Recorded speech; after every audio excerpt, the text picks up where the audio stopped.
On August the 7th, 1941, at 7:48 in the morning, Imperial Japan's Air Force bombed the American fleet at Pearl Harbor. Less than 14 years after that, the Soviet Union launched Sputnik on October the 5th, 1957. Those two events shocked America and humiliated America. Their impact was felt across American society, all the way down to the very lowest level. That level was me, Paul White, in a small, rural, sleepy coal mining town, my hometown, Brazil, Indiana. Little did I know how much those two events were going to impact my life. In 1958, the curriculum in my high school totally changed. It moved from liberal arts to science and technology, like you've got to catch up with the Russians. I even found myself studying Russian. After Pearl Harbor, America started to pay more attention to cross-cultural studies. That also impacted my life. Some 24 years after Pearl Harbor, I accepted a congressional fellowship to study at graduate school at the University of Hawaii. My major, East Asian Studies. My specialized language, Japanese. So those two major events were impacting my life. After graduating, I found myself in Asia as a volunteer working with war refugees. And that selfless service allowed me to find my true calling, my dream job, serving the US government as a Foreign Service officer. Now, the appointment for Foreign Service was going to be 3 months after I learned about it in Washington, D.C. That gave me ample opportunity to figure out how I could return from Asia to the United States. And I found an interesting way. I was going to sail from Japan to Siberia and then take the Trans-Siberian Railway across a vast expanse of Siberia down into European Russia and then to Europe and fly back to Washington, D.C. from Europe. The only authorized agency to deal with travel in Russia was the Russian government, Intourist. That's why Intourist arranged my ticket from Yokohama, Japan, all the way to Helsinki, Finland. It was just a day or two before Memorial Day, 1969, when I arrived in Yokohama to take that first leg from Yokohama, Japan to Vladivostok, Siberia. Intourist had arranged the ship. To my chagrin, that ship was not a commercial liner. It was a Russian military freighter. As I boarded that ship, I could see the Russian sailors looking at me, glaring at me with great suspicion. They didn't know that I had studied a little Russian in high school. I heard them say things like, "Как странно, как черный." They were saying, "He really looks strange. Look how black he is." And they were talking about me. Wow. I heard one Russian sailor say, "He must be CIA, this cowboy boot-wearing black Amerikansky. Why is he boarding our ship?" Wow. When I got on the ship, it was clear that those sailors had orders not to talk to me, not to interact with me. So my first ordeal on that ship was acute seasickness. That freighter pitched and turned and rolled in the dark, angry, turbulent waters of the Hokkaido Straits. I had real problems because the biggest boat that I had ever been on before that was near my home in Brazil, Indiana. It was a two-person rowboat on the big Walnut Creek. The big Walnut Creek was about 10 feet wide and 4 feet deep. So I really was a landlubber with no sea legs, and I was struggling as that freighter pitched and rolled to keep my body from falling down and to keep my food from coming up. But that was just the first ordeal. My real ordeal was the isolation, because the sailors really were not interacting with me. So after a silent night and a silent day, I decided to find the ship's bar, because I was certain that over a really stiff Solnaya vodka that I could make a friend or two. The bar was behind a gray metal door, and I found that door. I cracked it open just a little to make sure I was in the right place. I was. It was really noisy in that bar. The Russian sailors were loudly proclaiming all of their exploits, and as we just heard, they were using salty language like sailors are wont to do. I opened the door and I walked into the bar. Those beefy, brawny, burly Russian sailors saw my presence like a shy schoolgirl before their first junior high school dance.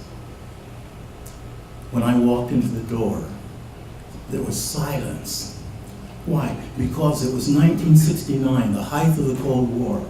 Russians had been taught to hate Americans, and Americans had been taught to hate Russians.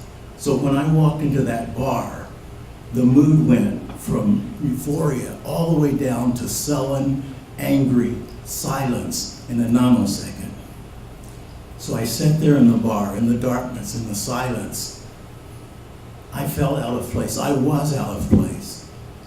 I thought, maybe I should stand up and just leave.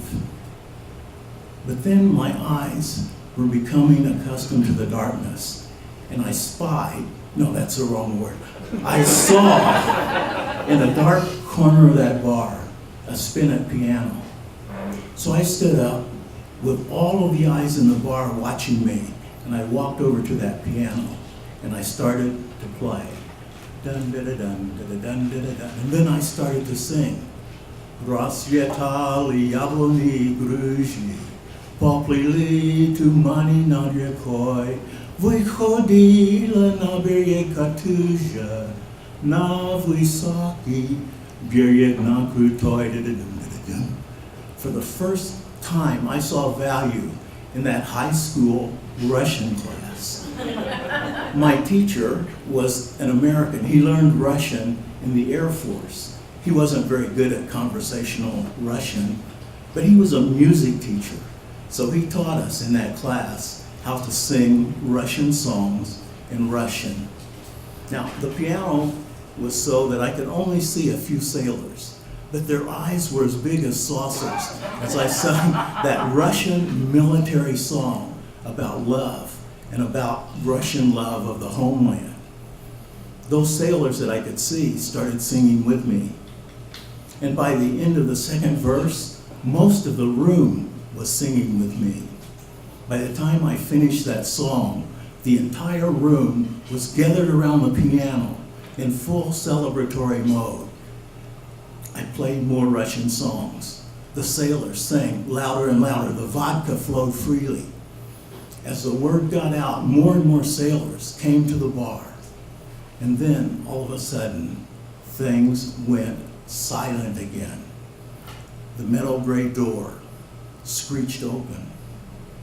The sailors snapped to attention and saluted stiffly as the captain of the ship came into the bar. What a contrast. The sailors mostly wore torn, tattered, grease-stained t-shirts and ill-fitting bell-bottom trousers. But this captain, he had on a pristine white military uniform. It was starched and pressed. It was decorated with gold braids and a plethora of colorful ribbons and nettles. His face was chiseled, his beard was sculpted, Everything about him shouted patrician, aristocrat, in what was supposed to be a class-free Russian communist society. It was really crowded. I was sitting at the piano. I couldn't stand up. It was very awkward with that captain towering over me, looking down at me with a hawk-like stare. This was the captain who had not even welcomed me on his ship. This was a captain who had instructed all of the sailors not to have any interaction with me. And here we were in a classic confrontation. Two Cold War adversaries. I was representing apple pie, baseball, democracy, and the American way. The captain represented a sleeping communist bear, perhaps a killer bear, recently awakened. My heart was thumping. After all, I was on his ship, surrounded by his sailors, in the middle of a dark, cold sea. I only had three things going for me. First of all, my highly decorated cowboy boots, my natural tan, and my Hollywood quality good looks. And none of that was functioning for me, so I thought quickly, what would James Bond do? That didn't work either. So I did the only thing that I could do. I tried to hide my fear by making my face as expressionless as was his face. So we had a long stare-off. And then he turned around and he shouted out some orders in colloquial Russian that I couldn't understand. But I saw his sailors running around like crazy, like chickens with their heads cut off. And I said to myself, Paul White, you are in deep doo-doo. I clasped my hands together and I threw up a silent prayer, and I prepared for the worst. But then, unexpectedly, the captain stepped back a step, and that gave me enough room to stand up. As I stood up, a sailor just materialized in front of us. He was carrying a beautiful silver tray. On that tray was a crystal chalice, and there was two long-stemmed vodka glasses filled with crystal clear vodka. I was wondering what would happen next. The captain took one glass and he gave the other glass to me. I looked at that glass of vodka and I thought, is this going to be my last drink ever? But the captain raised his glass, looked right at me, and said, "Na zdrowie," to your health. The entire bar echoed his toast, "Na zdrowie." It was the most beautiful sound I had ever heard. So I raised my glass to the captain and to the crew. On that Memorial Day, on that ship, at the height of the Cold War, in the middle of the Hokkaido Straits, we all downed our vodka in a spirit of friendliness, of celebration, of peace. On that night, music was magic. Music allowed us to transcend the hatred of the Cold War politics and accept and treat one another not as political rivals, but as real human beings. So, on that Memorial Day, and now, I say, we should treat everyone like a human being. Na zdrowie.